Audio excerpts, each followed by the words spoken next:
Hello and welcome to Money, Money, Money, your weekly personal finance date with me, Surabhi Upadhyay. Now, your PF plan may have the best stocks and all the right mutual funds, but it would be a complete non-starter if it doesn't cover the basic need of financial planning, protection and risk mitigation. Yes, we are talking insurance. The growth of digital technology may have made it easier to buy insurance online, but the tough part is to know what to buy. What product is right for you? What is the checklist that you need to keep in mind before buying life or health insurance? And what are your rights as a policy holder? Well, we will answer those questions on Money, Money, Money over the next few weeks with a special insurance series. And we kick it off today with life insurance. My guests on the show are financial planning expert Harshvardhan Rungta, as well as Rahul Agrawal of Ideal Insurance Brokers. Gentlemen, thanks so much for joining us on the show today. It's a very important subject that we're dealing with because insurance penetration levels still low in the country. People are still not very aware about how to buy the right piece of insurance. So let me start, Harsh, by simply outlining the type of life insurance policies are there. So many names get thrown in the air: endowment, money back, ULIPs, term plans. It gets very confusing for the first time buyer. So why don't you start with the basics? I would compliment you, Surabhi, because you've chosen to talk about the topics which is life insurance. Now, we must understand, as you rightly said, no personal finance portfolio is complete without having adequate insurance. So now let's talk about life insurance that we spoke about. Now, what are the different kind of policies that are available? So by and large, if we have to just categorize all different kind of products into 4 or 5 categories, the first one would be pure protection plans. So these are called term plans in life insurance parlance. These are nothing but a simple life cover given to you. There's a cost which is in the form of premium that you're paying, and you enjoy a life cover. The other category are savings based. So one product that is available, we could bifurcate them into 2 elements. The first is traditional platform, which is non-ULIPs for a simple understanding purposes. So under the traditional savings based products, you would have endowment policies, you would have money back policies, you would have whole life policies. So these would come under the traditional savings based investment oriented policies. Okay, fair enough. So those are, the broad overarching sort of distinctions between the policies. Rahul, let me come to you as well, because that is a real big debate about life insurance particularly. Should you only be buying insurance to protect yourself, or should you also be looking at simultaneous investments? That's the big debate within buyers and the financial planning community. What's your own take on it? According to me, insurance is only term insurance, right? When we talk about what is insurance, right? So term insurance is the only product which actually covers risk. Rest of the products, yes, they give you some cover, but the principal idea is saving. So when it comes to saving, there are multiple products available in the market. It can be ULIPs, it can be endowment, whole life.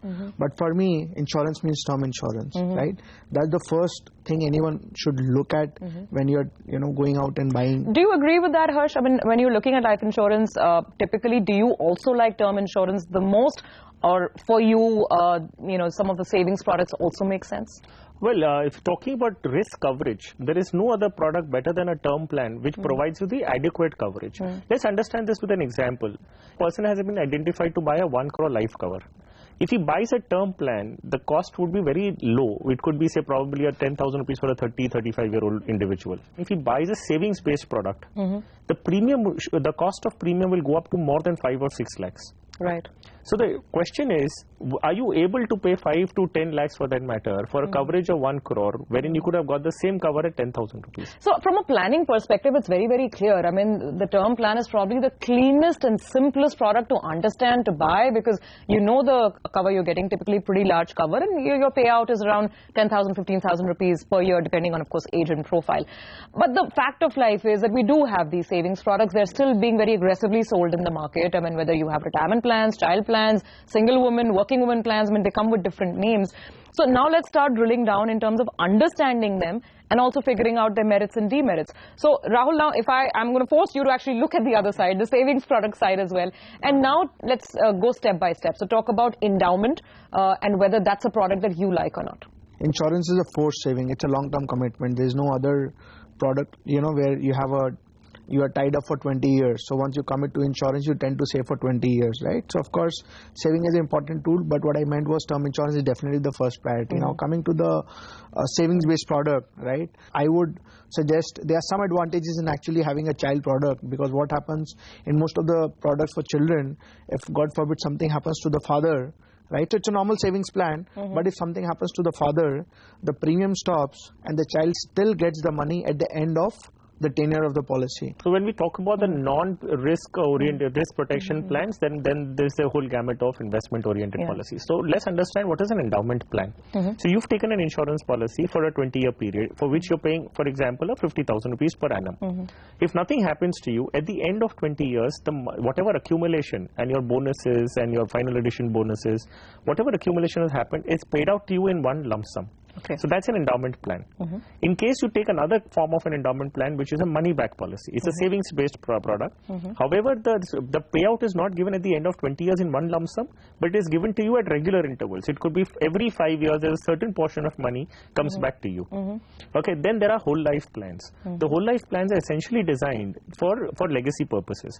Like you buy an insurance policy, you're covered up till age 80 or 100, and the money is paid only after demise. So there is no payout during your lifespan. Absolutely. So that's the intent. So whenever anything happens to the insured person, the money is given to the nominee. So which could be the child, which could be the wife, anybody else. The difference here being, I mean, it sort of sounded like a term plan to me, but the difference here is that because in both a term plan as well as a whole life policy, some payout is going to happen only after the demise of the insured, right? Correct. So in the first case, in the term plan, there is only the life cover, the sum insured is paid. Whereas in the whole life plan, there is also an element of savings in it. Right. So there could be a sum insured, plus there would be some bonuses which are accrued over the period of time. Okay, all right. We are only beginning with life insurance, particularly a lot of the investment-oriented products that are out there in the market. We'll come back on the other side and keep getting you the fine print.